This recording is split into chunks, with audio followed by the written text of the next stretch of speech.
Venerdì 22 febbraio, buongiorno Sicilia da Michele Cucuzza ed Angelo Gagliano. Oggi vedremo perché i nostri amici animali, i nostri amici cani delle volte diventano pericolosi e aggrediscono.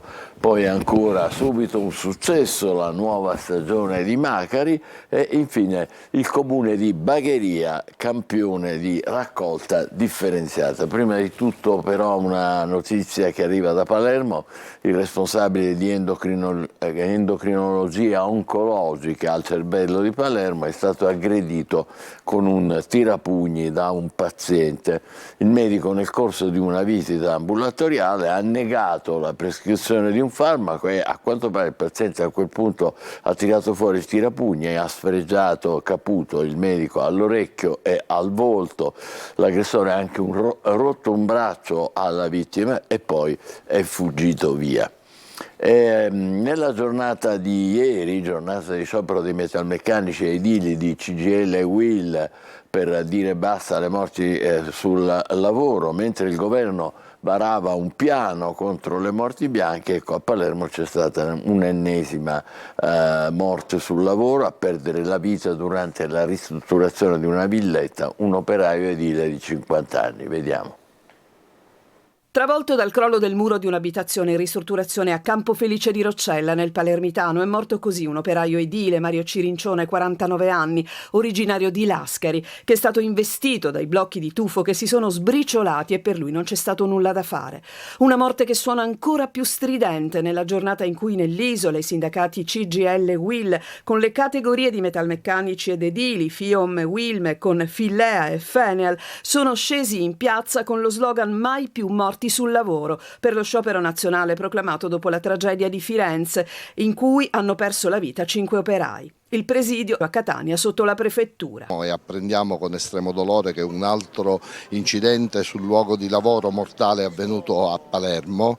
Quello che chiediamo noi alle aziende è più investimenti e più formazione. Quello che chiediamo alle istituzioni è di rafforzare una legge che a nostro avviso è molto fragile e molto frammentata, quella sulla sicurezza sui luoghi di lavoro. In tutta Italia si parla di 5 morti ogni 100.000 occupati, ma al sud questo numero raggiunge quota 6,3 e non è una fatalità. Il problema è risolvere il problema e si risolve solo cambiando il codice degli appalti, perché con queste gare fatte così a ribasso è chiaro che non c'è sicurezza. Intanto sindacati e associazioni datoriali sono stati convocati lunedì mattina 26 febbraio a Palazzo Chigi per un incontro sul tema della salute e sicurezza nei luoghi di lavoro.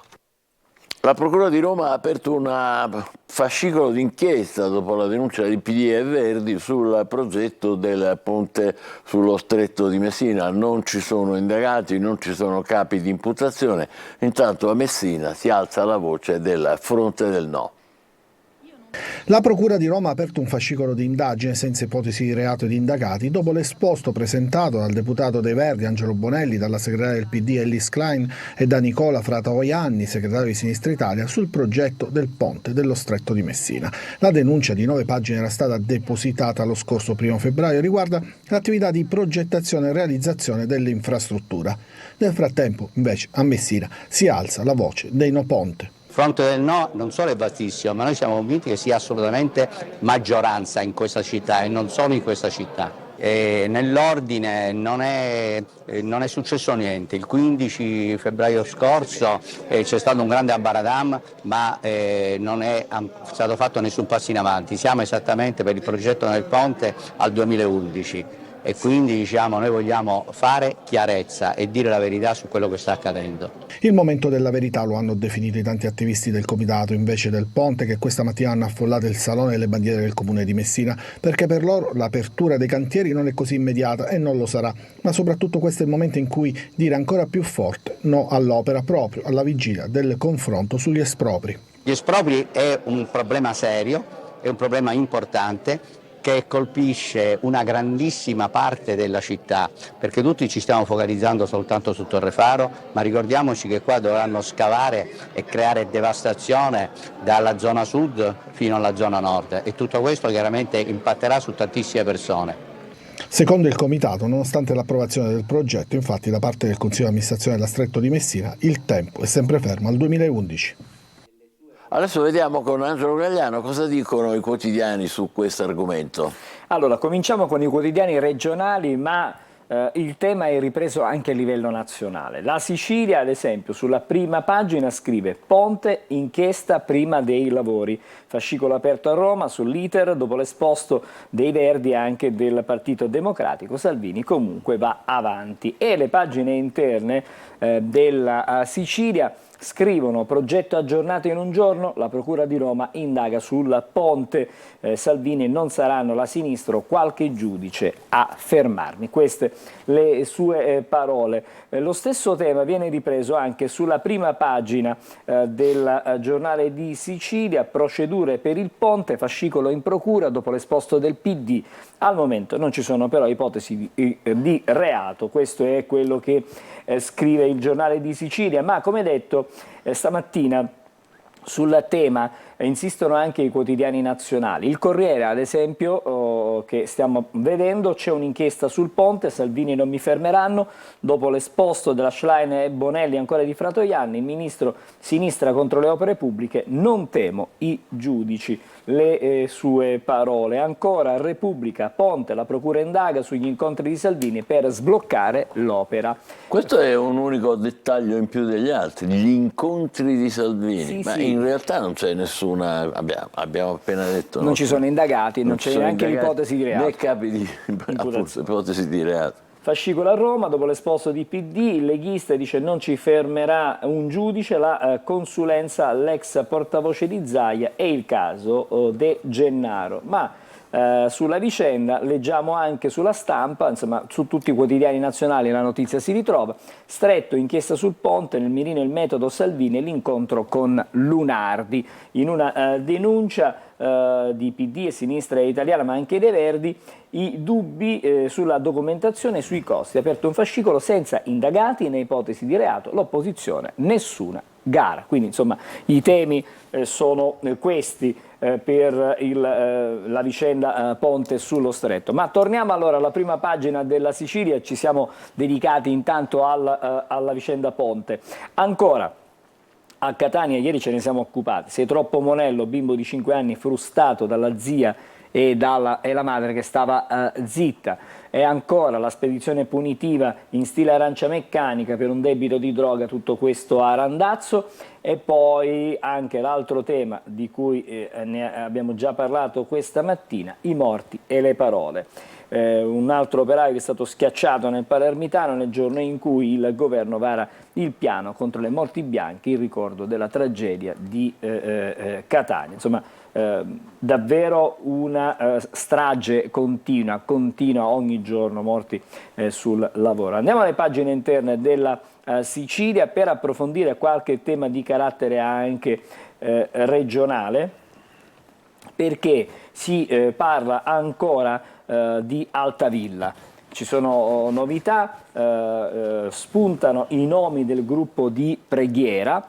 La coppia diabolica nega le accuse e allarga ad altri fedeli il cerchio dei riti satanici. Nuovi particolari sul ruolo della figlia 17enne. Agli amici del fratello nei messaggi diceva: qui tutto bene. Questi sono Meno male che era tutto bene. Quello che viene fuori da questa inchiesta che sta riservando continue sorprese. Poi andiamo a Gela, dove il nuovo ospedale è una sorta di tela di Penelope. Tra fondi cancellati e smentite, il sindaco uno scippo alla città. Questa è la situazione dell'ospedale di Gela. Parliamo anche di energia, ma perché ne parliamo? Perché nel mese di gennaio c'è stato un crollo dei consumi, crollo in Sicilia dei consumi a gennaio fra clima mite e crisi. Nell'isola assorbito 50 megawatt in meno rispetto a dicembre, richiesta coperta da rinnovabili e termico, cala il costo di produzione. Questa è la situazione da un punto di vista energetico. Adesso lasciamo la Sicilia, andiamo al giornale di Sicilia che abbiamo già visto per quanto riguarda il ponte, ma qui il tema è quello dei rifiuti. C'è la rivolta dei sindaci, scrive così il Giornale di Sicilia. L'ANCI ieri ha presentato un ricorso all'antitrust sui costi e la gestione delle discariche. Nell'isola tariffe doppie rispetto alle altre regioni. Siamo costretti ad aumentare la Tari ai cittadini. Questa è la denuncia. Ieri abbiamo affrontato il tema nel corso dei nostri telegiornali con questo report piuttosto dettagliato proprio presentato da ANCI. Del ponte abbiamo già parlato, ma intanto il traffico di migranti con gommoni di lusso per sfuggire ai controlli. E ancora Altavilla, individuati gli adepti del gruppo dei 2 predicatori. Assetaccio ai telefonini, PC e social, non sono ancora stati interrogati, complicità da verificare, la coppia respinge le accuse, l'avvocato di Barreca è ancora in una situazione di delirio. Queste le sue parole. Anche qui leggiamo quanto accaduto ieri, crolla il muro della casa, morto un operaio nel giorno in cui si manifestava, si scioperava proprio per la sicurezza sui posti di lavoro. La prima pagina di Repubblica Palermo caccia al cerchio magico della coppia. L'indagine sulla strage di Altavilla si potrebbe allargare ancora e i 2 continuano comunque a dichiararsi innocenti. La testimonianza: da 10 anni mi segue l'esorcista, il demonio esiste e si sconfigge così. Questa è la testimonianza. Poi sulla città di Palermo, Ballarò alza la voce. Oggi la riunione di redazione di Repubblica all'albergheria, già fatto comunque in altre circostanze, volontari e attivisti davanti all'escalation di violenza si chiedono chi siano i loro interlocutori. Degrado e abbandono nonostante le promesse delle istituzioni. Certo non è una novità. E poi magari approfondiamo quest'altra notizia sulla prima. La regione Lia Pipitone non fu vittima di mafia, niente assunzione per il figlio. E ancora, l'abbiamo già letto, sulla Sicilia, bambino di 5 anni frustato con il cave da madre e zia. E poi sottopagati e a rischio aggressioni, gli autisti Amat scendono in piazza. Ieri c'è stata questa manifestazione per sottolineare come la situazione sia davvero complicata. Allora, vediamo di capire cosa sta succedendo sull'inchiesta relativa alla strage di Altavilla. E caccia, abbiamo detto, al cerchio magico della coppia diabolica. La procura sta cercando di individuare una rete di persone coinvolte nei riti di purificazione che sono sfociati poi nel massacro della Villetta. I 2, quindi la coppia che è in carcere, continua a dichiararsi innocenti. Sabrina Fina e Massimo Carandente hanno incontrato il nuovo difensore Marco Rocca e la situazione che conosciamo è quella che si dichiarano innocenti. Nelle sedute perdo il controllo di me stessa, non ricordo quello che succede. Sono queste le parole. Questa è quella che è seguita dall'esorcista. E poi ancora c'è questa storia: da 10 anni mi segue l'esorcista, il demonio esiste e si sconfigge così. Questo è un racconto evidentemente è una testimonianza. A Ballarò, il quartiere chiede risposte alle sue istanze tra abbandono e voglia di riscatto. I progetti portati avanti dalle associazioni si scontrano con il degrado del rione. Volontari e attivisti davanti all'escalation di violenza si chiedono chi siano i loro interlocutori. Sempre su Repubblica Palermo leggiamo ancora: Lia Pipitone non fu una vittima della mafia, la regione dice no all'assunzione del figlio. L'assessorato guidato da Nuccia Albano scrive la storia della giovane che si ribellò al padre capo mafia e venne assassinata nel 1983. Parla il figlio Alessio. I giudici di Palermo hanno condannato Madonia e Galatolo, ma alla burocrazia non basta. Questo è il racconto e la testimonianza che leggiamo questa mattina. Un ultimo approfondimento che riguarda invece l'università, il caso Università Fantasma sicolo-bosniaca che sforna laureati non riconosciuti. Questa è la situazione: 100 dottori in professioni sanitarie non possono iscriversi agli ordini. Questa è la situazione. C'è una sedicente università che rilascia laurea in medicina e professioni sanitarie con lezioni tenute esclusivamente online. L'università non accreditata in Italia con titoli non riconosciuti nel paese. Tra gli studenti ci sono anche dei giovani siciliani, quindi un'università davvero fantasma, ammetrata la Sicilia e la Bosina, che però non può, diciamo, in qualche modo non possono essere riconosciuti. Non ha valore. Non hanno valore i titoli di studio, quindi la laurea. Gazzetta del Sud, allora eccolo qui, il tema dell'acqua torna di nuovo forte e prepotente. Messina, un altro weekend a secco. Da Contesse a Mortelle, in talune zone fino a domenica, in campo 14 autobotti. Domani ci sarà la terza interruzione idrica programmata per i lavori della condotta Fiume Freddo. Questa è la situazione. Inevitabile chiaramente anche sulla Gazzetta del Sud, il richiamo al ponte. La Procura di Roma apre un fascicolo, ma già abbiamo parlato del tema, dell'argomento. Restiamo intanto sempre sulla Gazzetta e incominciamo a leggere anche qualcosa di più che ci proietta ai fatti nazionali e internazionali. Navalny ucciso con un pugno al cuore, questa è l'ultima novità. E poi Milano, ergastolo l'assassino di Carol Maltesi. E andiamo adesso alle pagine interne della Gazzetta, perché si torna a parlare della strage in famiglia. L'inchiesta si allarga ai fedeli della setta. L'avvocato di Giovanni Barrega dice che è stato aiutato dai due coniugi, direbbe il suo assistito. La coppia però continua a negare la responsabilità. E ancora, sempre dalle pagine interne della Gazzetta del Sud, leggiamo, ecco, smaltimento dei rifiuti in Sicilia, costi alle stelle e sono i più alti d'Italia. Questa è la denuncia dei sindaci, sotto accusa anche la discarica di Lentini. Lancia presenterà un ricorso all'autorità garante della concorrenza sul mercato. La vicenda dei rifiuti in Sicilia è davvero un rompicapo. Aumenta la raccolta differenziata, ma l'isola continua a mandare i rifiuti all'estero. Questo è quanto viene certificato da questo report dell'ANCI. E ancora opere pubbliche scartate dal piano di sviluppo e coesione. La maggioranza assicura ci saranno altre risorse e l'opposizione attacca per quanto riguarda evidentemente le vicende della politica regionale. Mi fermo qui. D'accordo, allora facciamo una pausa molto breve, poi più tardi i quotidiani nazionali. State con noi, buongiorno Sicilia.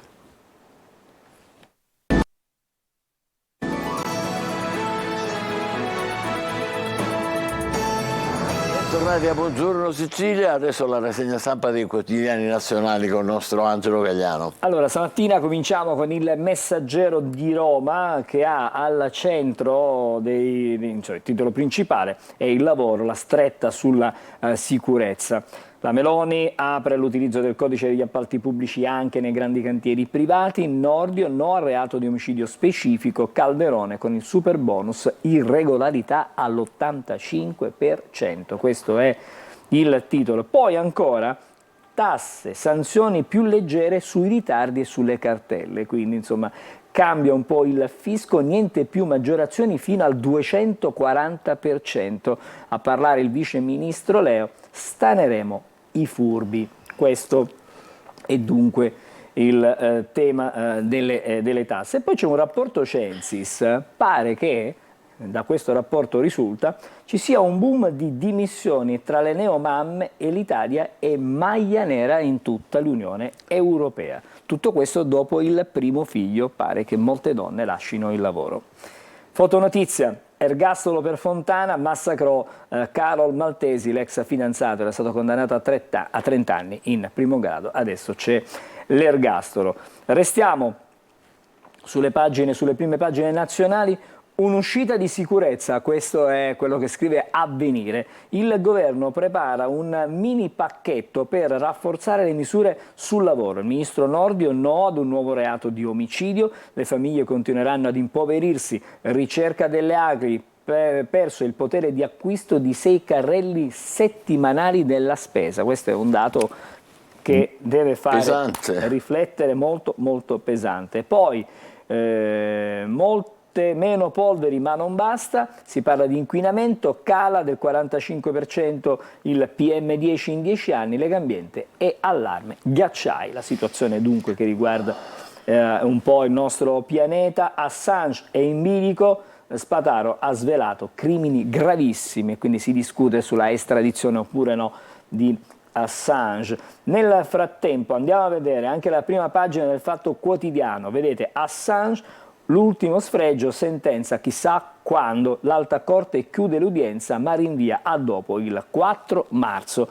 Parla la moglie Stella, il verdetto ci dirà quanto gli USA hanno insabbiato i propri crimini di guerra. Insomma, il motivo che ha svelato Assange con le sue rivelazioni. Lasciamo adesso il Fatto Quotidiano e andiamo sul Corriere della Sera. Sul ponte, questo è il titolo principale, è già duello, ne abbiamo già parlato, abbiamo detto, insomma Salvini non è per nulla preoccupato dell'inchiesta. E poi Navalny, nuova ipotesi, fatale un pugno al cuore, lite tra Mosca e la Farnesina, l'ambasciata russa da voi, giudizi faziosi. Questo è quello che dicono ovviamente dalla Russia. E ancora, uccise Carlo Maltesi, ergastolo per l'ex. Lasciamo la prima pagina del Corriere, siamo su Repubblica.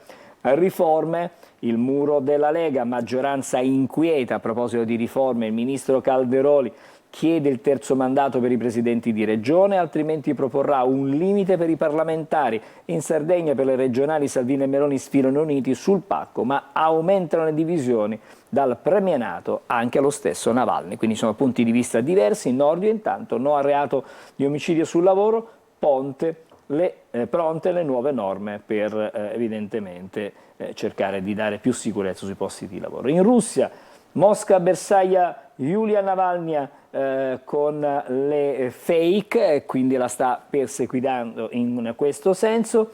Poi c'è una fotonotizia, la pista di Bob, e vedete, Cortina, un requiem per la foresta. Decimata. Decimata, e poi quindi c'è questo musicista, si chiama Mario Brunello, che ha suonato per i 100 alberi abbattuti per costruire la pista per le prossime. 100 alberi. 100 alberi per fare posto alla pista di atletica.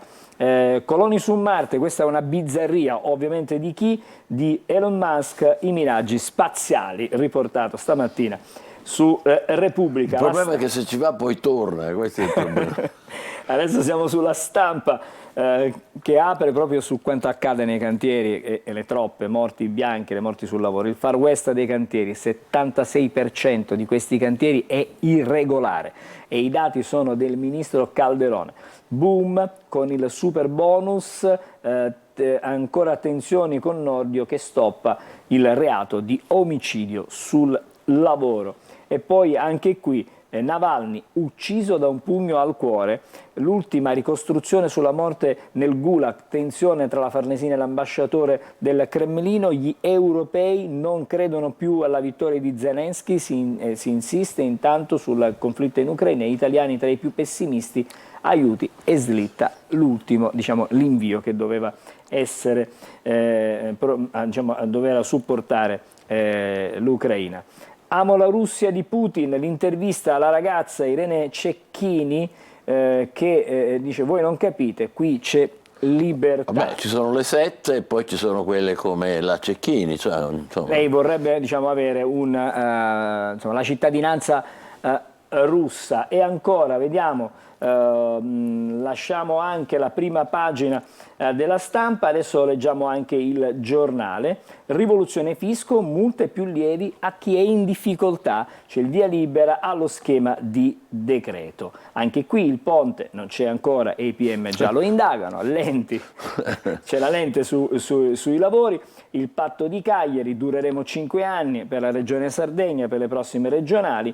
Omicidio sul lavoro, no del governo, le misure contro le morti bianche. Questo su il Giornale. Adesso vediamo la prima pagina dell'Unità. Eccola qui, due fatti comunque in primo piano. Salvare i naufraghi non è un delitto, salta il decreto. Piantedosi, sentenza del Tribunale di Brindisi. E poi vedete e se la Sardegna fosse per la destra l'inizio della fine, questo è quello che ipotizza l'Unità, evidentemente avrà i suoi buoni motivi per scrivere, per avere elettoralistici. Molto, direi. Il Riformista, vedete il titolo accompagnato con una foto notizia. Questa era bella, questa foto che aveva fatto lui, peccato che veramente... Un pugno al cuore, secondo il New York Times. Contro Navalny è stata usata una tecnica letale del KGB. Questo è quanto viene riportato ormai da, diciamo, diverse ore. È l'ultima praticamente ipotesi su come sia stato assassinato. L'isola dei fumosi, qui scrive il manifesto, e come sempre ha dei titoli molto originali, accompagnati anche comunque dalla foto notizia.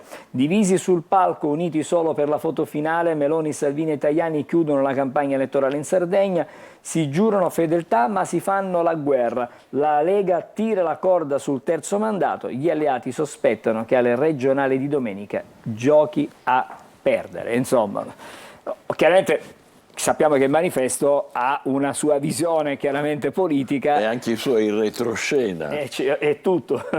Allora, morti sul lavoro, anche qui è un attacco al governo, il governo balbetta, così scrive il manifesto, sull'Ucraina, una disfatta abdica le vite dei soldati dopo la propaganda, insomma la ritirata degli ucraini da questa zona e ha lasciato campo libero alla Russia, in qualche modo viene adesso criticata. Abbiamo il tempo, credo, per ancora un paio di prime pagine e un paio di notizie. Il Tempo scrive: i partiti del no, nemici dell'Italia. Sul ponte i PM aprono fascicolo senza ipotesi di reato dopo l'esposto della sinistra. C'è la dura replica della Lega, democratici contro le opere e lo sviluppo del paese. E Salvini non indietreggia, unirà milioni di persone, si farà al 100%. Lui è certo e diciamo, non fa un passo indietro. Sbarchi di migranti in calo del 65%, piantedosi alla Camera, le misure del governo stanno funzionando. Questo è quello che scrive e che dice soprattutto il ministro. Poi centrodestra compatto sul palco per Truzzu, candidato in Sardegna, e da Calderone c'è la stretta sul lavoro nero e appalti, scrive ancora il Tempo. Poi c'è, come sempre, Osho che ha la sua lettura. Orfini crede nel PD alle europee, se va sotto i 19 mi tingo di rosso. Infatti Orfini dice: guarda che se mi parte il matto davvero mi tingo di rosso. E cosa gli risponde? Ma c'hai sti bei capelli, perché ti devi andare a rovinare? Cioè, Zingaretti che gli risponde così, vabbè. Insomma, chiaramente c'è un po' di humor, tanto humor stamattina. E poi l'Osservatore Romano, perché l'Osservatore Romano come sempre ha dei titoli e delle foto piuttosto forti. Sotto le bombe senza cibo, questa è la rappresentazione di quanto stia accadendo nella striscia di Gaza con l'Osservatore Romano. Chiudiamo la nostra rassegna stampa questa mattina con l'edizione della Nazione che torna certamente anche su Navalny, ucciso con un pugno al cuore. Ancora il crollo di via Mariti, l'imam denuncia operai costretti a pagare i caporali. Questo quanto avvenuto praticamente sarebbe avvenuto a Firenze. E la storia di Carol, finalmente giustizia, ammazzata e fatta a pezzi, sentenza ribaltata, ergastolo all'ex. Un'ultima prima pagina e la prendiamo dalla Gazzetta del Mezzogiorno. Si parla dell'Ilva, arriva 40 ma la fabbrica si spegne. L'inizio del commissariamento coincide con il fermo degli altiforni. Ci fermiamo qui per la segna stampa nazionale, tra poco meteo e poi subito dopo il primo dei nostri argomenti, quando i nostri amici cani diventano aggressivi e talvolta anche davvero pericolosi per gli stessi familiari che ce ne hanno con loro. State con noi, a dopo, buongiorno Sicilia. Un saluto e ben ritrovati da Sofia Inglese di Trebi Meteo. Ci attende un giovedì con tempo in peggioramento sulle regioni settentrionali a partire dal nord-ovest, con rovesci sempre più diffusi e neve oltre i 1300 metri di quota. Meglio al centro-sud con ampi spazi soleggiati. Sulla Sicilia cieli sereni o poco nuvolosi senza precipitazioni, con tempo qui in miglioramento. La ventilazione debole con mari in prevalenza calmi o poco mossi. Temperature massime senza variazioni con punte intorno ai 16-17 gradi. Nel corso della giornata di venerdì poco cambierà, tempo variabile. Ci attende infatti una giornata di alternanza tra sole e nubi, con qualche nuvola in più che insisterà sui settori interni, ma senza precipitazioni, la ventilazione in rinforzo dai quadranti meridionali. Temperature massime infatti in aumento, con valori che riusciranno anche a sfiorare i 18-19 gradi. Ma per maggiori dettagli vi rimando all'app gratuita di Trebi Meteo.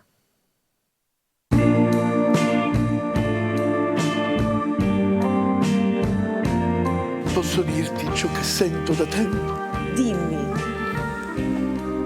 Tutti i giorni su Antenna Sicilia alle 12:50 e 19:20 c'è chi la vuole cotta. Buongiorno Sicilia, quando i nostri amici cani diventano pericolosi, ne parliamo con Ferdinando Farina che è un addestratore, un istruttore cinofilo, buongiorno, benvenuto. Beh, sono stati diversi i casi recenti, purtroppo il 18 febbraio a San Cataldo una bambina di 4 anni è finita in ospedale in gravi condizioni, azzannata da un pitbull e in prognosi riservata. Il 16 ad Anguillara Sabazia una bambina di 2 anni è stata attaccata dai cani dei nonni e purtroppo ha perduto un braccio, le hanno amputato un braccio. E ancora prima, l'11 febbraio, ricorderete un branco di Rottweiler ha aggredito un uomo che stava facendo la sua attività fisica nei pressi di un bosco ed è morto a causa delle gravissime ferite che ha riportato in occasione di questa aggressione. Ecco, Farina, perché capitano tragedie come queste? Allora, diciamo che queste tragedie non dovrebbero esistere. Capitano perché molte volte c'è un'errata gestione da parte del padrone nei confronti del cane all'interno della famiglia, soprattutto quando ci sono minori in casa, come dice lei, il fatto della bambina. Che vuol dire errata gestione? Errata gestione, molte volte il padrone tende a umanizzare il cane. Il cane è vero che è un membro della famiglia, però ricordiamo che il cane è un essere che vive distinti, impulsi, pulsione ed è privo di razionalità. Quindi è un membro della famiglia, ma non lo posso trattare come un umano, perché madre natura crea questo essere che ha un linguaggio diverso da quello nostro. Quando io padrone di cane cerco di gestirlo in una maniera errata, nel senso che lo lascio da solo con una bambina e il cane abbiamo detto che vive distinti, quindi potrebbe essere imprevedibile anche perché è un predatore, è una bambina che mi gattona, potrebbe essere per il cane un suo cospecifico, quindi a livello ottico la vedo come un cospecifico, quindi un suo simile. Quindi ecco. Cosa succede?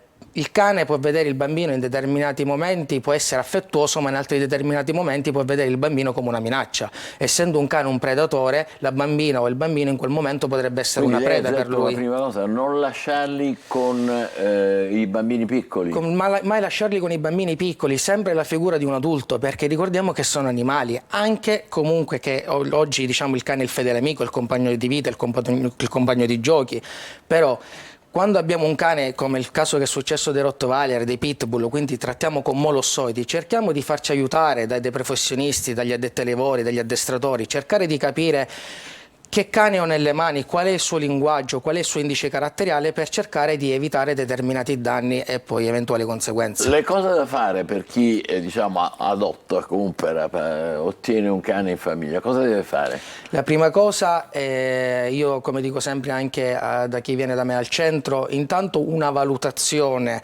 Una valutazione vuol dire capire qual è quel cane che è idoneo per me, per la mia famiglia, soprattutto se ci sono dei minori, se si adatta al mio stile di vita. Quindi non tutti i cani sono uguali per tutte le famiglie. Non tutti i cani sono uguali, non tutti i cani possono essere idonei per quella famiglia e viceversa, quella famiglia non è detto che può essere idonea per quel soggetto. Questo non vuol dire che uno ami di meno i Assolutissimamente cani. no, assolutamente no, ma se io vado a prendere, portiamo un esempio, attenzione, non dobbiamo andare a generalizzare, se io vado a prendere un Rottweiler è stato studiato, c'è stata una selezione di razza, quindi c'è uno standard di razza, e questo Rottweiler lo metto con una bambina piccola, devo stare molto attento, ma non perché il Rottweiler è più pericoloso rispetto a un Chihuahua, perché siccome è un cane che è stato studiato per la guardia, per il territorio, per la combattività, è un cane diciamo che non ha una docile marcata, anche se noi andiamo a vedere oggi che abbiamo Rottweiler che fanno la pet therapy,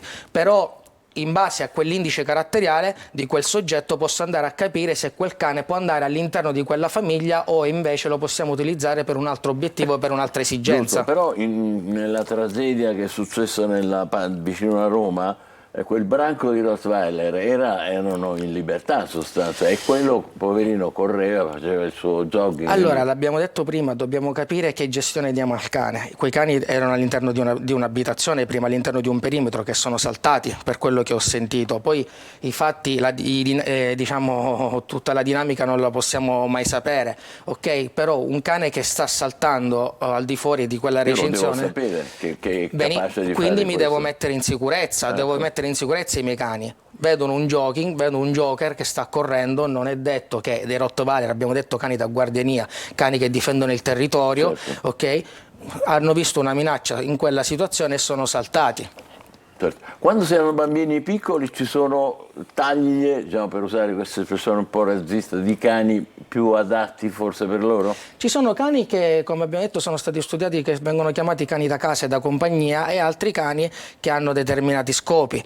Allora cosa succede? Sicuramente io dico, quando c'è un minore, cerchiamo intanto di educarli questi cani, gestirli, responsabilizzare anche i bambini. Molte volte il bambino vede il cane, che è normale che sia così, come un peluche, come un fratellino, come un compagnetto, ma ricordiamo che sono dei cani, quindi se noi andiamo a responsabilizzare e andare ad educare il cane, evitiamo determinati danni. Ci sono, diciamo, delle razze, delle taglie che sono suggerite oppure... No, dipende dall'indice caratteriale del cane. Ogni soggetto è diverso, non è detto che un Rottweiler potrebbe avere un carattere di un Labrador e un Labrador il carattere di un Pitbull, è così come un Jack Russell o come un Pinscher. Quindi le taglie, sicuramente, se io ho una persona anziana, sicuramente vado a consigliare un cane di taglia piccola, ma anche per una questione dinamica, di peso, se lo devo portare a passeggio. Certo. Però è diciamo, il carattere, le doti naturali innate che ha il cane, per capire se quel cane può essere idoneo a quel bambino o a quella famiglia. E questo chi lo dice? Siamo noi addestratori, siamo noi tecnici che facciamo una valutazione, una scheda sia caratteriale del cane, una scheda valutazione della famiglia, che in base a quelle doti e quelle doti innate, quindi tutto quello che geneticamente a quel cane è stato trasferito, possiamo capire se quel cane può essere addestrabile, può essere addestrato all'interno di quella famiglia, o molte volte purtroppo succede che quel cane non può andare in quella determinata famiglia. E questo addestramento o questa certificazione deve avvenire prima dell'acquisizione, diciamo, in teoria sì, però non abbiamo, diciamo, una legislazione dove per cui che lo rende obbligatorio. Purtroppo oggi abbiamo, per diciamo, avere la patente, prima ci deve essere un controllo, che ne so, oculistico, poi bisogna fare un esame sia teorico che pratico, poi viene rilasciata la patente. Purtroppo oggi, al giorno d'oggi, ci troviamo persone che si decidono di comprare un Dog argentino, un mastino napoletano, un Jack Russell, senza averne grandi fare conoscenze. una valutazione. Quindi, non essendoci regole così precise, conviene, o forse è proprio il caso di dirlo, bisogna addestrarli i cani?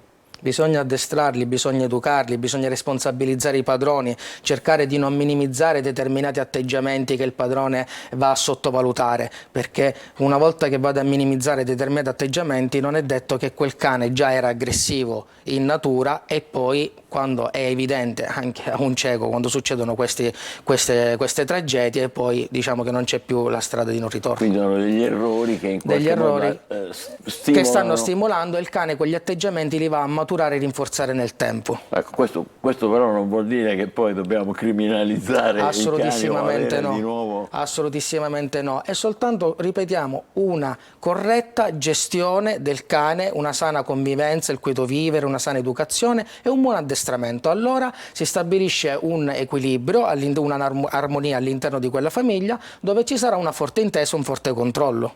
Le taglie c'entrano o non c'entrano con famiglie, con bambini, diciamo così? A mio avviso, a mio parere no. Non c'entra nulla. Non c'entra nulla. Sicuramente se io vado a prendere un molossoide rispetto a un cane piccolo, il molossoide noi sappiamo che ha già una propensione e una capacità muscolare e scheletrica molto più voluminosa rispetto a un cane piccolo, e allora sicuramente un morso è più fatale, più invalidante rispetto a un cane piccolo, ma non è detto e non mi posso permettere di dire quel cane è pericoloso rispetto all'altro. Se noi facciamo un paragone, vediamo un culturista, non ci possiamo permettere di dire che quella persona è pericolosa soltanto perché ha una forza muscolare superiore a quella mia. Certo, però ci sono dei suggerimenti pratici che voi date, per esempio quello di non lasciarli i bambini da soli in certi casi non lasciarli da soli, soprattutto i bambini piccoli, cercare di evitare determinati atteggiamenti dove il cane può andare in gelosia e in possessività. Un cane che è molto possessivo verso il padrone,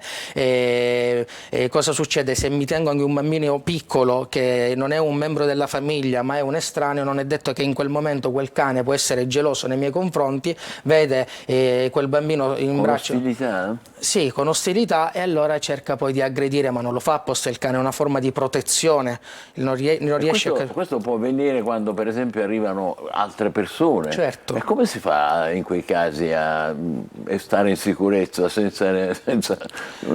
Quando ci sono questi casi, dipende dal tipo di cane e dal tipo di soggetto, si vanno a fare anche delle esercitazioni, delle simulazioni, quindi in addestramento, per cercare di fargli capire al cane che una volta che avviene quell'evento il cane è preparato a quella situazione, non si trova spesato e non agisce d'istinto, d'impulso. Quindi l'addestratore vede l'addestratore va a gestire gli istinti del cane, in base a quegli istinti noi possiamo aumentare o rallentare in base alle nostre esigenze. Quindi per concludere provvisoriamente, la figura dell'addestratore diventa sempre più importante, bisogna esserne consapevoli. A mio parere sì. Cioè non basta dire prendiamo un cane e ti saluto, no, invece occorre avere come minimo un colloquio con voi. Un colloquio all'inizio, una valutazione, noi cerchiamo anche di fare una consulenza sulla scelta del cucciolo. Molte volte le persone vanno a scegliere per soltanto un gusto soggettivo, quindi vanno a vedere soltanto la morfologia di quel cane, l'estetica, ma a noi conta molto, molto di più invece il carattere, per se quel carattere può essere idoneo o no.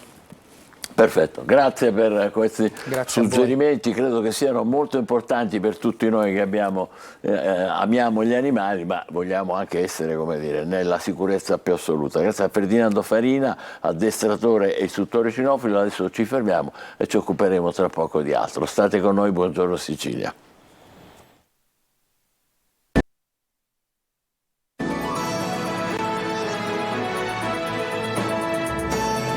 Buongiorno Sicilia, torniamo in diretta con Giuseppe e la sua compagna che ieri hanno tanto commosso e coinvolto la nostra città. Lui è fuggito da Palermo perché in mano, inseguito dagli usurai, dorme in una tenda a Catania, cerca di ricominciare con l'aiuto e la solidarietà della nostra città. Con lui c'è naturalmente Tonino De Mano, eccoli in diretta. A te Tonino. Ciao Michele, buongiorno Sicilia, buongiorno a tutti, siete collegati con il cuore di Catania, ci troviamo a Corso Sicilia, a 2 passi da Piazza della Repubblica, e abbiamo proprio Giuseppe che ha trascorso l'ennesima notte in tenda, però è stata una notte diversa perché da ieri pomeriggio ha ricevuto un mare di affetto. Per lui forse inaspettato, non si aspettava tanto calore, e allora vorrei sentire proprio direttamente Giuseppe dalle sue parole quello che sta provando in questo momento. Buongiorno, niente, ieri dopo qualche ora ho cominciato a ricevere dei piccoli doni dalle persone, chi passava di proposito per dirmi ma sei tu Giuseppe, il ragazzo della tenda? Insomma io ho questo piccolo sogno che magari si possa realizzare, di ritornare ad essere di nuovo una persona civile. Giuseppe si commuove e ha commosso Catania. Abbiamo avuto tantissimi attestati d'affetto, tantissime chiamate anche per lui. Lui vuole la dignità e cerca un lavoro. Intanto partiamo dal tuo passato, da quello che è stato, anche se dobbiamo metterlo subito alle spalle. Niente, il mio passato è stato quello di affidarmi a determinate persone, perché giustamente essendo che non avevo una busta paga, a fine mese magari chiedevo aiuto, prestito, sono arrivato fino a che ho avuto l'acqua alla gola. Sia io che la mia compagna abbiamo cercato di proteggere di più i nostri figli e siamo scappati qua a Catania. Adesso si riparte da Catania, piccoli lavoretti, saltuari, ma serve qualcosa di più. Sì. Io prima di avere questa tenda dormivo nella panchina dietro di me e persone uscivano da lì e mi aiutavano in quello che potevano fare. Adesso sono qua in questa piccola area di parcheggio, ma sempre ripeto, non faccio il parcheggiatore. Mi faccio volere bene, le persone il popolo catanese ha un cuore grandissimo e non mi ha mai abbandonato. Il quartiere ti ha adottato, in poche parole ti vengono a portare dei pasti, delle coperte, anche dell'acqua calda che è importante per lavarsi. Sì. Spesso e volentieri c'è una signora di qua di questo condominio che ci porta la zuppa. Non ci fanno sentire soli a 1000 per 1000, solo che come non si vive di solo pane. Ieri hai ricevuto tantissime persone che sono venute a trovarti. Cosa hai ricevuto? Qual è il regalo che hai gradito di più? Il regalo che ho gradito di più è stato un ragazzo che stava cucinando la pasta a forno a casa, guardando il TG, dice: prima di mettermela nel piatto io te l'ho portata a te. Si commuove Giuseppe, è visibile la sua emozione. Michele, se hai qualche domanda, Giuseppe ti ascolta. Vogliamo semplicemente manifestargli, come dire, la nostra vicinanza, il nostro affetto, comprendiamo in modo assoluto la sua emozione, la sua commozione. Occorre un lavoro, speriamo che al più presto questo possa arrivare, oltre all'affetto, alla solidarietà che è stata grandissima da parte della città e continua ad esserla per lei, Giuseppe, per la sua compagna e perché possa al più presto liberarsi da questa situazione di estrema precarietà. Quindi come dire, un abbraccio ideale da parte nostra, Giuseppe. Grazie.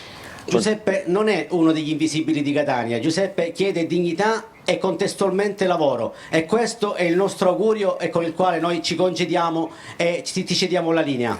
Certamente, grazie, ancora un saluto affettuoso a Giuseppe e alla sua signora, alla sua compagna. Abbiamo visto anche la tenda in fondo e quella è la sua situazione. Speriamo che oggi, oltre alla ondata di manifestazioni di solidarietà che ci sono già state ieri, ci siano anche proposte perché ci possa essere un lavoro, ci possa essere qualcosa di più stabile, una casa, una situazione meno precaria. Non si può lasciare una persona così in queste condizioni. Comunque, grazie ancora alla città di Catania. Ancora un abbraccio ideale, Giuseppe. Ci fermiamo per un momento, poi dopo abbiamo ancora altre storie da raccontarvi. Buongiorno Sicilia.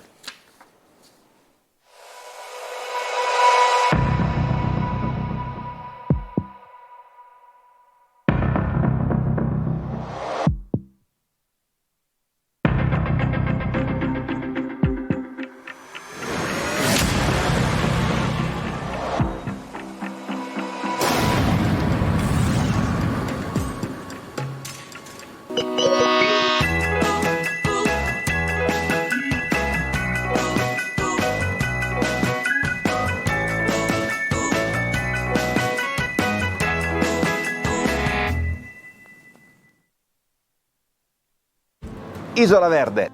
La nostra isola è isola di cultura, isola di turismo, isola di storie e di racconti, di sogni che spesso diventano realtà.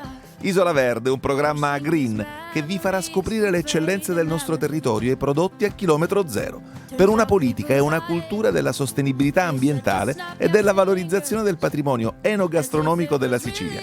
E allora io vi aspetto su Isola Verde. Venite con me, andiamo in viaggio. Snapping 1, 2, where are you? Where are you? You're still in my heart. Eccolo qui in diretta, ce l'abbiamo in carne e ossa, dobbiamo fargli i complimenti. Domenico Sentamore, Peppe Pizzonello. Ma le infradito non no, ci sono. Oggi non le ho portate. Oggi non ci sono. Oggi no. Comunque dobbiamo fare i complimenti anche per gli ascolti, perché la prima puntata di Macari 3 ha quasi sfiorato i 4 milioni di ascoltatori, superando abbondantemente il 22%, quindi un grandissimo successo. Posso ci possiamo dare del tu? Ma ci mancherebbe. Ma adesso non oso chiamarti Pulcino Burroso, però questo lo lascio. Lo lasciamo a Marina Tadde. Ma che effetto fa a Piccionello sentirsi chiamare allora, Pulcino Burroso? Se devo rispondere come Piccionello, lui ama il fatto che Marina lo chiami Pulcino Burroso. Da Domenico Centamore, diciamo, gli fa tenerezza, ecco, diciamo così, perché è vero. Domenico, rispetto al personaggio, ama questa tenerezza di Piccionello. Quindi. Allora, Macari 3, nella prima puntata abbiamo visto scenari meravigliosi, quelli di San Vittoro Capio, naturalmente, ma anche altre immagini, è vero. Proviamo a vedere un momento, ecco, che magari ce li illustri tu, se vuoi. Guarda lassù in alto. Questa è la casa, intanto, è il golfo di Macari, praticamente, che quello è Montecofano, quello che si vede là.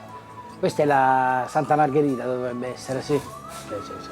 Vabbè, il posto è, ma come tutta la nostra terra, la Sicilia è una terra meravigliosa.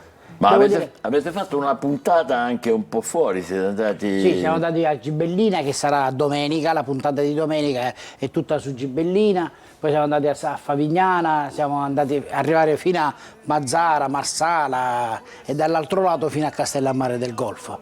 Quella costa l'abbiamo fatta tutta. Ma guardate che meraviglia, è una cosa fantastica, solo le immagini veramente... Quello è Montecofano, sì. Poi un mare, guardate che mare che c'è. Che mare stupendo. Come ha detto alla conferenza stampa la direttrice di Rai Fiction, l'ammirata, ha detto Macari dà l'inizio alla primavera, nel senso, perché è vero, ti dà la sensazione di stare alla nostra terra, sole, mare. Poi devo dire che questo prodotto, secondo me, finalmente parliamo delle cose belle della Sicilia. Veramente straordinario. No, i soliti stereotipi. Noi scherzosamente con Claudio diciamo non c'è una coppola, non c'è la rupara, si vedono le cose belle della nostra terra, la nostra Sicilia. Ecco. Ma il ciao come è sbucato? Il motorino? Il motorino è sbucato perché Piccionello di solito... Piccionello ha tutte queste cose, questo personaggio, non si conosce la biografia di Piccionello, quindi tu non sai mai se sa portare la macchina, quindi lui ad ogni cosa trova una soluzione. In quel caso ha trovato la soluzione del motorino nuovo di suo cugino, che poi nuovo non è, come le magliette le fa suo nipote Emma, lui ha sempre... Vabbè, adesso sto per farti la domanda chiave, come va l'amore? Da quest'anno nella vita di Piccionello entra anche il sentimento, diciamo, il sentimento più bello secondo me, perché insomma quando parliamo di sentimento d'amore, ed entra si innamora, quindi non posso dire di più, però si innamora. C'è un Piccionello innamorato dove Saverio Lamanna finalmente si può rifare sul fatto, perché è sempre Piccionello che gli ha detto a Saverio, insomma, lui tifa per questa coppia di Suleima e Saverio Lamanna, e quindi insomma c'è questa Piccionello in più quest'anno, entra di più nelle indagini con Saverio Lamanna. Abbiamo già visto nella prima puntata. La prima puntata è una tragedia, perché tornano due ex di Saverio Lamanna. C'è questa professoressa innamorata di Saverio, quindi Piccionello è alle prese, diciamo che è cresciuto Piccionello. È cresciuto. Ecco, i critici eletto a schiera, quelli che si intendono, dicono la fortuna, la trovata geniale di Macari è di mettere insieme il giallo, no? Per quello a cui tu facevi cenno, la comedy, il rapporto fra te e il tuo amico, e il rosa, gli amori, diciamo così. Quindi tre cose tutte insieme non si trovano così facilmente. È vero secondo te? Secondo me è vero. E poi secondo me la genialata è di Gaetano Sabatteri, che intanto è lo scrittore di questi romanzi. E lui è riuscito a coniugare questo mix, si può dire così, mix. E poi è un prodotto, io dico sempre che è leggero, non è che però questa leggerezza secondo me funziona perché la sera tu ti siedi, ti guardi diciamo, la serie, e in più c'ha queste toccatine, sai, di Piccionello, queste cose profonde che dice lui, insomma, l'esperienza, quindi il giusto mix per fare un prodotto bello, secondo me. Vabbè, tu che hai fatto un sacco di cose, adesso ne parliamo. Quanto ti assomiglia Piccionello veramente? No, io mi ci ritrovo di Piccionello, sì, sono una persona, un siciliano che ama l'amicizia, quindi ci credo nel valore dell'amicizia. Sono sposato da tanti anni, ho una famiglia, quindi sai, bello inquadrato, ecco. Ah, però l'hai detto, perché tutti dicono è così riservato che parla pochissimo. No, io sono sposato, ho 2 figli, devo dire, posso dire meravigliosamente sposato, sto bene con la mia compagna. Che bello, questa è una gioia. E infatti Piccionello in questo senso, ecco, mi somiglia, perché lui è legato a queste tradizioni, lui è diciamo, sai, quelli seriosi. È anche la sua soddisfazione questo, sì, è vero? Perfetto, perfetto.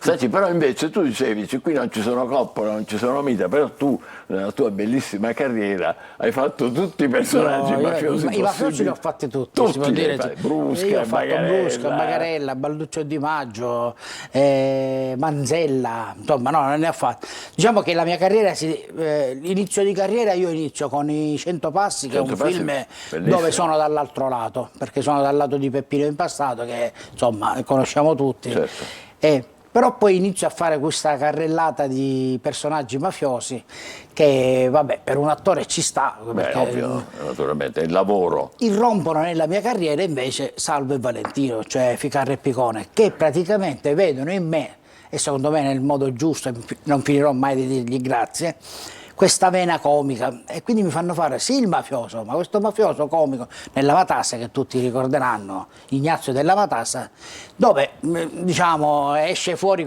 forse manco io la conoscevo questa vena, devo dire grazie, e da lì insomma passo con questi personaggi un po' anche comici, quindi sai, è una fortuna per un attore riuscire a fare tanti ruoli, non è sempre così. Ma canti, raccontaci un po' questa esperienza, avete sfiorato un premio, siete allora, stati la cosa nasce così. Io ho girato questo film La mafia uccide solo d'estate di Piff, no? Che praticamente nella scena c'è raccontata che Leo Luca Bagarella, questo è un fatto vero, si era invaghito di Ivana Spagna in quegli anni e la voleva sequestrare, lui la voleva, cioè nel senso. Quindi da questa cosa nasce questa scena del film, dove io dovevo cantare la canzone di Ivana Spagna, ora non ricordo il titolo, però Baby Lady. Ecco, perfetto. È questa, no? Sì, Lady, questa qua, ora non ricordo il titolo. Comunque credo si chiami Baby Lady. Baby Lady, infatti. Tu l'hai trasformata. Easy Lady, una cosa stringente. Che cosa succede praticamente? Che c'è il discorso dei diritti d'autore. Giusto. Se ho capito bene, hanno avuto problemi la produzione con Ivana Spagna per questa canzone. Quindi mi ricordo, arrivò Piff sul set e dice: Domenico, non la possiamo cantare sta canzone, perché io dovevo accennare questa canzone. Cioè, inventati qualcosa, E allora io mi sono inventato Tosa Melede, questa cosa così. È diventata Tosa Melede. Da lì, devo dire, il Miledi. merito è di Santi Pulvirenti, che poi è un altro nostro conterraneo. Santi Pulvirenti, che è un musicista bravissimo, siciliano, di Acireale, lui è Santi, e praticamente si inventò questa cosa di farla diventare una canzoncina. Piff mi chiamò e mi disse: guarda, dice, abbiamo deciso che tu canterai la canzone dei titoli di coda. Giustamente io gli dissi: Piff, io non è che sogno con Claudio Bagliona. Dice: no, dice, infatti ti stiamo scegliendo proprio perché non sei Claudio Baglione e la vogliamo che la canti tu. Devo dire che è stata una trovata apprezzata perché poi entro nella cinquina dei candidati di Davide Di Donatello. Nella cinquina dei candidati del Davide Di Donatello. Non ho vinto, No, anche vabbè, perché penso che no, i musicisti penso che ce ne sta del uno gruppo male. del- No, dice dai, gruppo d'élite era. però no, sì, certo, no, una bella. Quindi come attore no, ma come cantante sì.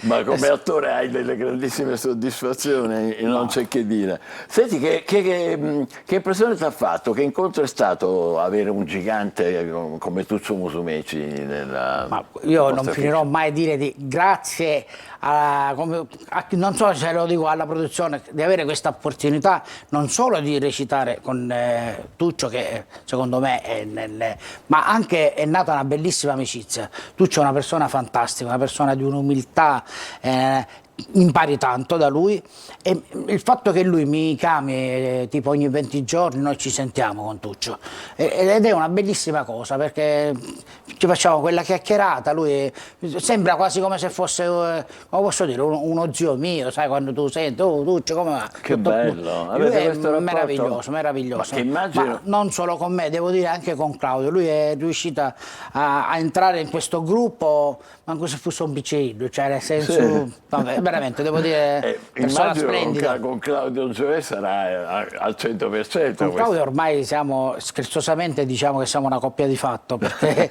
praticamente siamo al punto che ci mandiamo il buongiorno al mattino, cioè queste cose qua, no, Bellissimo. devo dire è nata una... Con questi 3 anni, io con Claudio mi conoscevo, ho avuto la fortuna di conoscerlo nel 99 nei 100 passi, perché è il nostro primo film, anche per lui diciamo, là eravamo tutti di primo pelo, io, Claudio Gioè, Paolo Briguglia, Luigi Locascio, quella è stata un'annata bellissima devo dire, e ora le nostre carriere sono cresciute, però con Claudio Ma ci siamo sempre... caratterialmente, al di là della fiction, siete come siete? No, siamo come nella fiction, siamo completamente diversi. Posso raccontare questo aneddoto? La prima settimana di riprese, dopo 15 giorni, Gaetano Sabatteri, che è lo scrittore dei romanzi, ci viene a trovare sul set e quindi ci invita a cena, a me e a Claudio.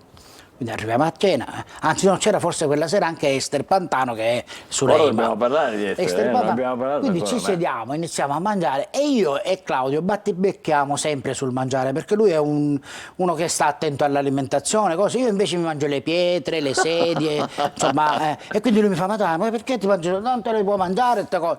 Lui ci guardava, Gaetano ha detto no, non ci posso credere, cioè io ora ho qui davanti quelli che io ho sempre, sai, uno scrittore scrive questi personaggi, cioè siete veramente perfetti, siete voi, perché è vero, io e Claudio abbiamo queste diversità che insomma, lui è precisino, io sono frascatolaro, come si dice, insomma, fantastico. Cosa... raccontaci di Ester un po'. Beh, Ester è meravigliosa, Ester è meravigliosa perché prima perché mi ha aiutato il primo anno. Io essendo abituato appunto con la moglie, quando sono single vado in difficoltà, perché purtroppo per il lavoro che faccio molte volte e spesso capita di essere single e quindi che fate, imbarazzi un po'? No, per cucinare tutte queste cose qua proprio non è zero totale, sono scarsissimo.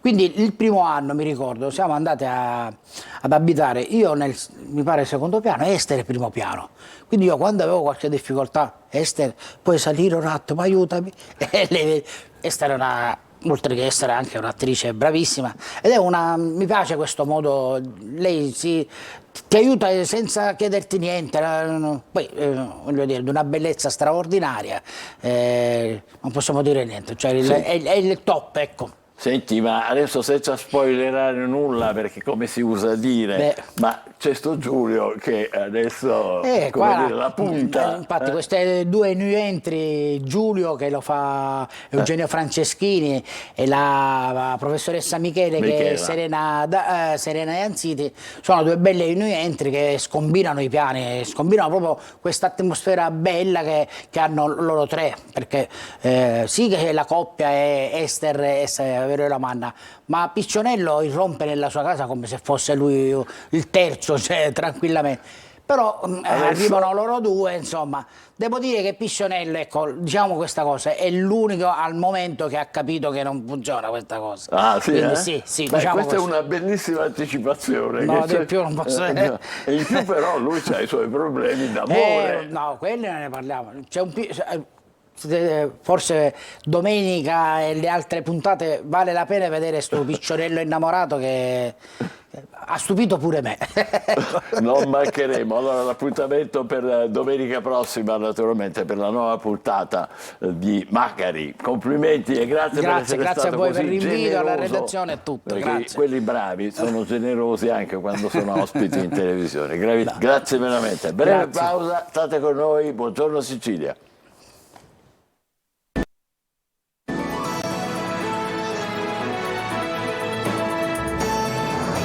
Sicilia, abbiamo un collegamento adesso con Vito Matranga, che è il presidente del consiglio di amministrazione dell'azienda Multiservizi di Bagheria, al quale dobbiamo fare i complimenti perché Bagheria ha la raccolta differenziata più alta della nostra regione, 68,3%, con picchi anche del 72,44%. Voi pensate, senza fare tanto, andare tanto lontano, che diciamo che a Catania siamo al 33% e Palermo non ci arriva nemmeno. Buongiorno, benvenuto Matranga, come sta? Non mi sente, però non mi sente. Volevo chiedergli subito qual è il segreto di Bagheria, vediamo se questo gli arriva. Niente, ce lo svelerà una prossima volta. Allora, purtroppo, chiedo scusa anche agli ascoltatori, purtroppo il collegamento non è all'optimum, diciamo. E allora possiamo mandare, se gli amici della regia sono d'accordo, l'almanacco.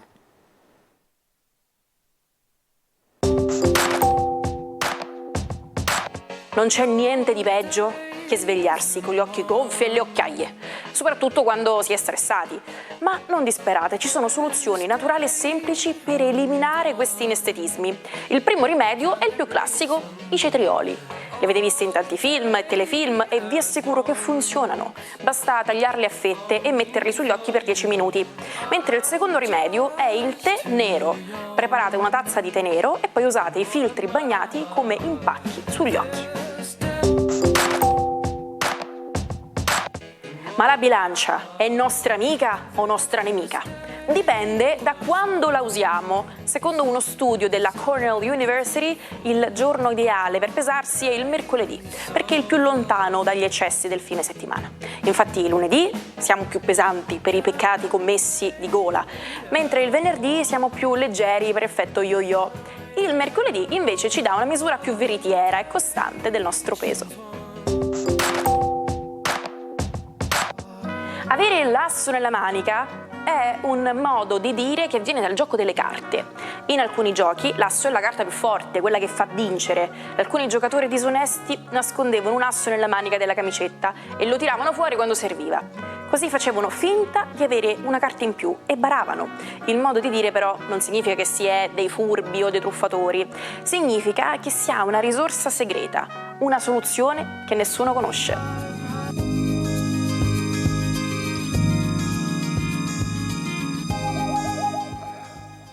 A proposito di assi nella manica, noi ce ne abbiamo uno e come, Marco Amato con la sua bella tazzina di caffè, adesso la vediamo, oh che meraviglia! Buongiorno. Buongiorno a te. Onorato di essere il vostro asso nella manica. Descrivici un po' questo splendore dal quale tu ti rinfreschi col tuo caffè, che cos'è quello lì, bello? Allora è design italiano, questi motivi gold sono déco. Il déco è uno stile interessantissimo, soprattutto anche nella cultura americana, ha attecchito tanto anche grazie a un'artista europea importantissima che è Tamara De Lempisca.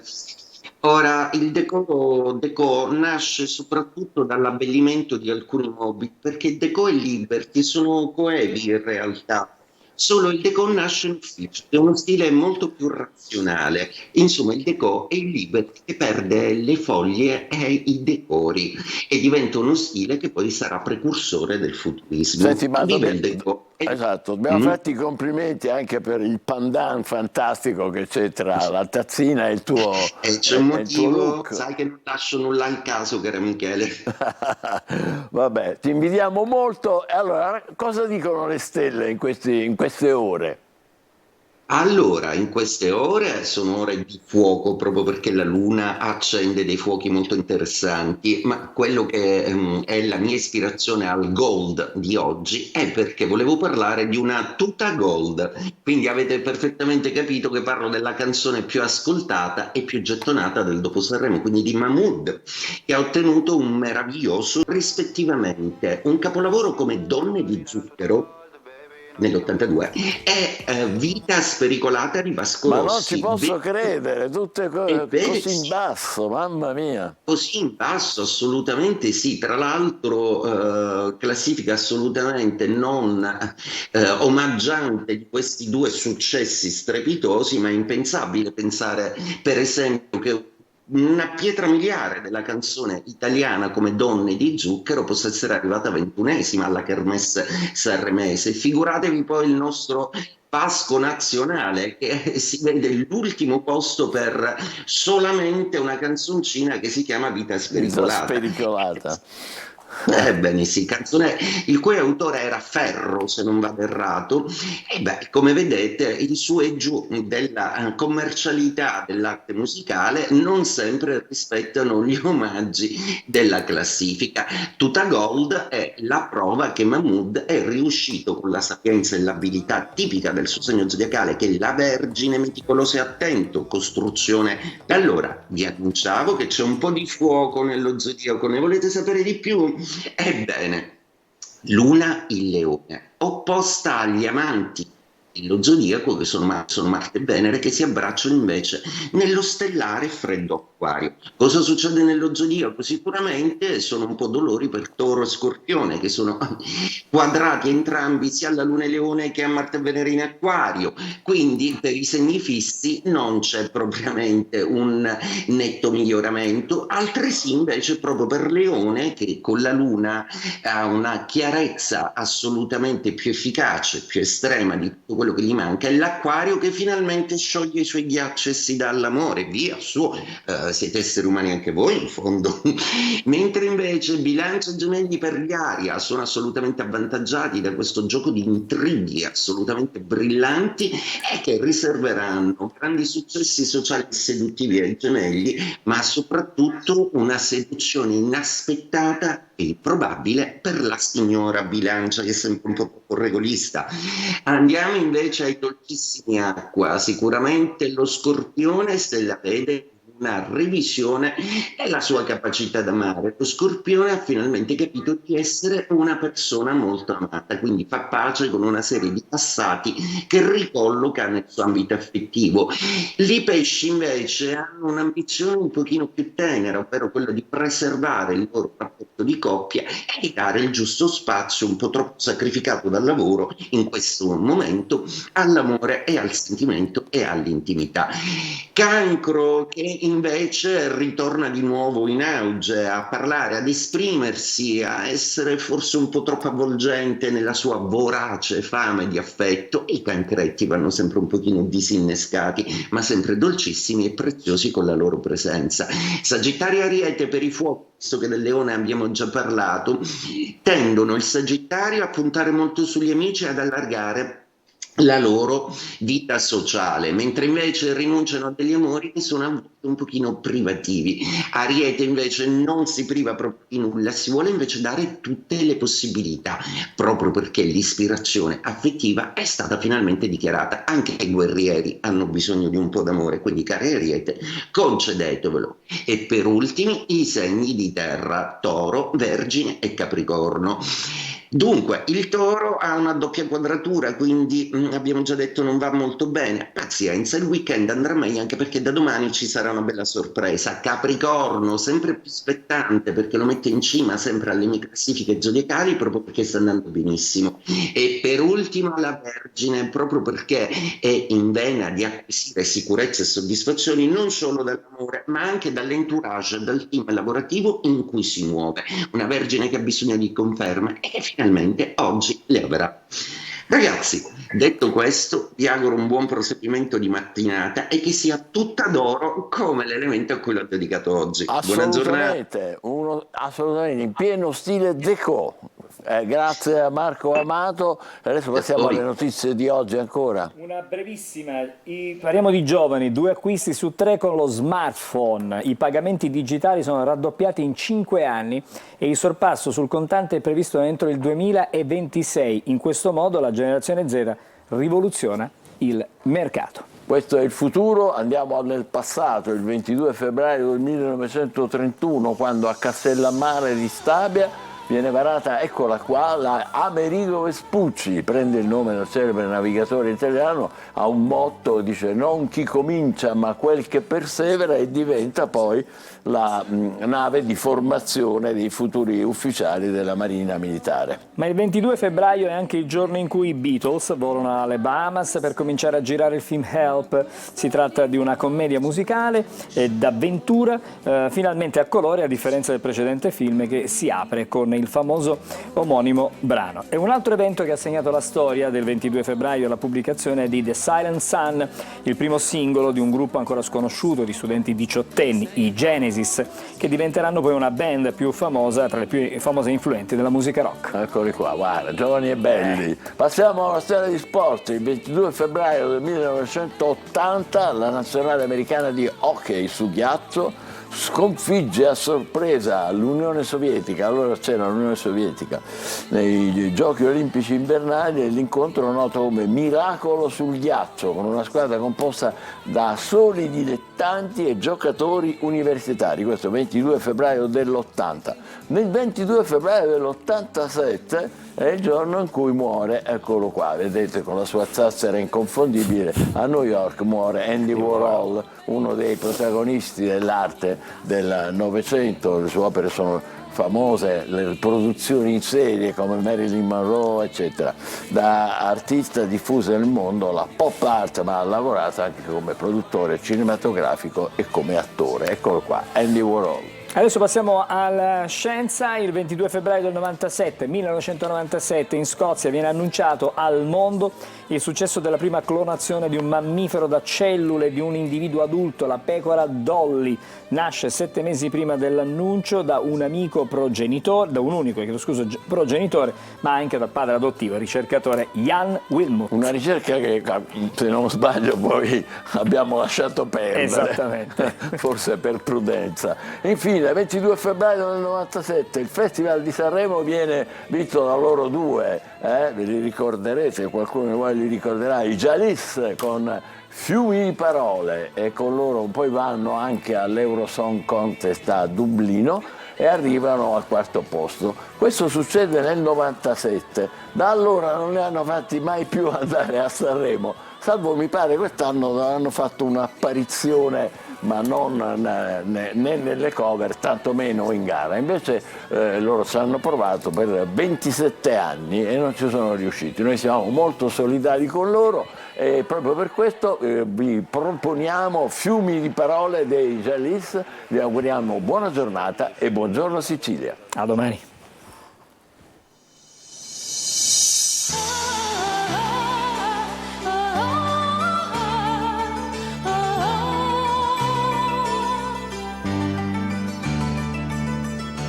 Mi aspetto 1000 scuse, come sempre da te. Sei un fiume di parole dove anneghi anche me. Che bravo che sei, ma questo linguaggio da talk show cosa c'entra con noi? Trovo un unico rimedio che adotto da un po'. La mia testa chiude l'audio, la storia la so. Sei fatto così, dovrei limitarmi oramai a dirti di sì. Fiumi di parole tra noi, prima o poi ci portano via. Ti darò il mio cuore, ti darò il mio cuore se vuoi, ora parla con lui.